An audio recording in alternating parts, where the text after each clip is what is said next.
जर स्वतंत्र कर्ता नसेल तर या सगळ्या गोष्टी आपोआप कशा होतात? कोण आपोआप घडवतो? सर्वात आधी एक महत्त्वाची गोष्ट. आपोआप या शब्दाचा अर्थ नीट समजून घ्यायला हवा. आपोआप म्हणजे कोणीतरी लपून बसून करत आहे असं नाही. आणि काहीही कारणाशिवाय होतं असंही नाही. आपोआप म्हणजे वेगळा बसलेला, ठरवणारा कर्ता दिसत नाही, पण तरीही घटना घडतात. शरीरातील एक साधं उदाहरण.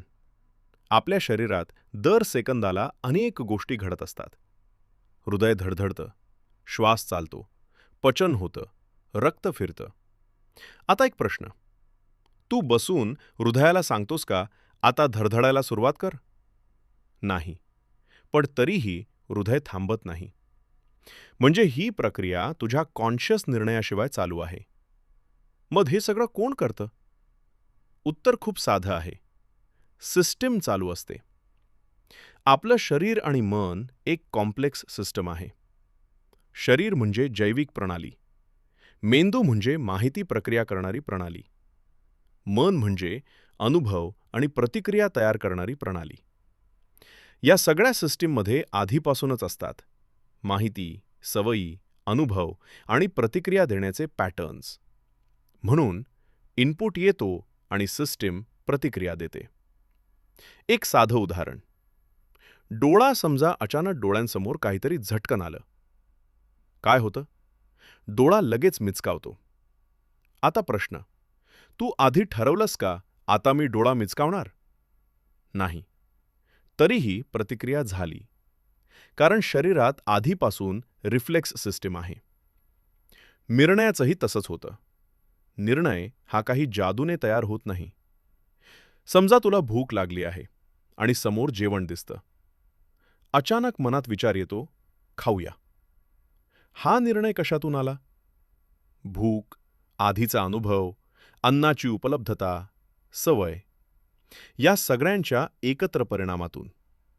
कोणी आत बसून असं म्हणत नाही, मी आता निर्णय देतो. निर्णय प्रक्रियेतून तयार होतो. मग कोण करतो? हा प्रश्न कधीकधी चुकीचा का ठरतो? आपण लहानपणापासून एक गोष्ट शिकतो. प्रत्येक कृतीला एक कर्ता असतो. पण प्रत्यक्षात जगात अनेक गोष्टी अशा आहेत ज्या प्रक्रियेमुळे घडतात, कर्त्यामुळे नाही. उदाहरण.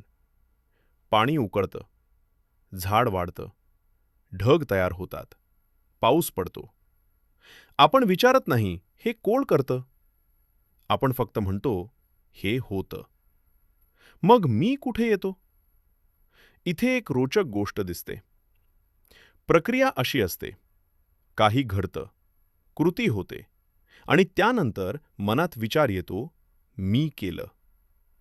म्हणजे मी केलं हा विचार घटनेनंतर येतो. तो स्पष्टीकरण असतो, निर्माता नाही. एक साधं निरीक्षण. आता स्वतः तपास. पुढचा विचार कोणता येणार आहे, हे तू आधी सांगू शकतोस का? बहुधा नाही. पण तरीही विचार येतो. तसंच निर्णय येतात, कृती होतात आणि जीवन पुढे चालू राहतं. निष्कर्ष. या स्तरावर एवढंच स्पष्ट दिसतं. गोष्टी एखादा वेगळा कर्ता बसून घडवत नाहीत. त्या प्रक्रियांमुळे घडतात. शरीर म्हणजे प्रक्रिया. मन म्हणजे प्रक्रिया. जीवन म्हणजे प्रक्रिया. आणि मी हा अनेकदा त्या प्रक्रियांवर लावलेला एक लेबल असतो. शब्दांनी अद्वैत समजावणं इतकं अवघड का असतं? आणि बुद्धांनी सत्य सांगताना मौन का स्वीकारलं? सर्वात आधी थेट उत्तर पाहू. शब्द नेहमी दोन गृहीत धरून काम करतात. पण अद्वैत म्हणजे दोन नाही. म्हणून जिथे शब्द सुरू होतात तिथे अद्वैत आधीच तुटायला लागतं. शब्द कसे काम करतात? प्रत्येक वाक्याच्या मागे तीन गोष्टी असतात. बोलणारा, ऐकणारा आणि विषय. उदाहरणार्थ, मी झाड पाहतो. इथे मी बोलणारा किंवा सब्जेक्ट, झाड ऑब्जेक्ट आणि पाहणं क्रिया. म्हणजे शब्दांची रचना स्वतःच सब्जेक्ट आणि ऑब्जेक्ट या विभागावर आधारलेली आहे. पण अद्वैत काय सांगतं? बोलणारा वेगळा नाही, ऐकणारा वेगळा नाही, विषय वेगळा नाही. म्हणजेच शब्द वापरले की द्वैत आपोआप तयार होतं. म्हणूनच सत्याबद्दल बोलणं मर्यादित ठरतं. सत्याबद्दल बोललं की शब्द त्याला वर्णन करतात. पण अद्वैत वर्णनात बसत नाही. हे अगदी नकाशासारखं आहे. नकाशा प्रदेश दाखवतो, पण नकाशा स्वतः प्रदेश नसतो.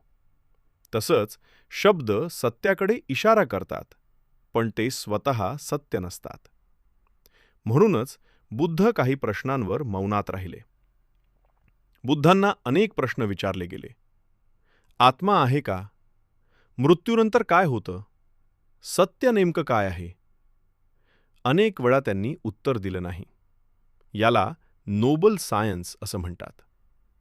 हे मौन अज्ञानामुळे नव्हतं, तर कारण असं होतं, कोणतंही शब्दातलं उत्तर लोकांनी धरून ठेवलं असतं आणि मग तेच सत्य समजून बसले असते. म्हणून बुद्धांनी अनेकदा उत्तर न देता लोकांना थेट पाहायला सांगितलं. मग शब्दांचा उपयोग काय? अद्वैतात शब्दांचा उपयोग सत्य तयार करण्यासाठी नाही. शब्दांचा उपयोग गैरसमज काढून टाकण्यासाठी असतो. जसं एखादा काटा काढण्यासाठी दुसरा काटा वापरतात. काटा बाहेर आला की दोन्ही काटे फेकून दिले जातात. तसंच शब्दांनी भ्रम दूर करायचा आणि मग शब्दही सोलून द्यायचे. म्हणून अष्टावक्राची शैली वेगळी आहे. अष्टावक्र सतत एकच करतो. तो काही नवीन बांधत नाही, तो फक्त तोडतो. तू शरीर नाहीस, तू मन नाहीस, तू विचार नाहीस, तू साक्षीही नाहीस. अशा प्रकारे तो एक एक ओळख काढून टाकतो. कारण अंतिम उत्तर दिलं तर तेही एक नवीन संकल्पना बनेल.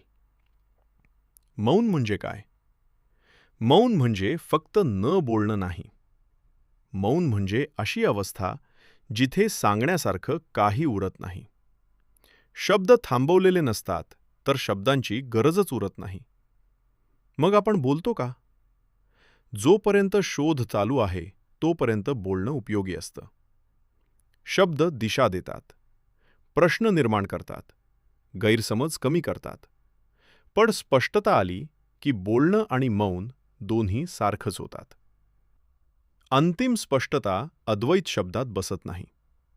कारण ते सांगण्यासारखं काही नाही म्हणून नाही, तर कारण ते शब्दांपूर्वीच स्पष्ट असतं. म्हणूनच काही परंपरा बोलतात, काही परंपरा मौनात राहतात. पण दोन्हींचा उद्देश एकच असतो, तुला स्वतःकडे पाहायला लावणं. शेवटचं वाक्य अद्वैत सांगितलं जात नाही, ते फक्त दाखवलं जातं. आणि जेव्हा ते स्पष्ट होतं तेव्हा शब्दही थांबतात आणि प्रश्नही.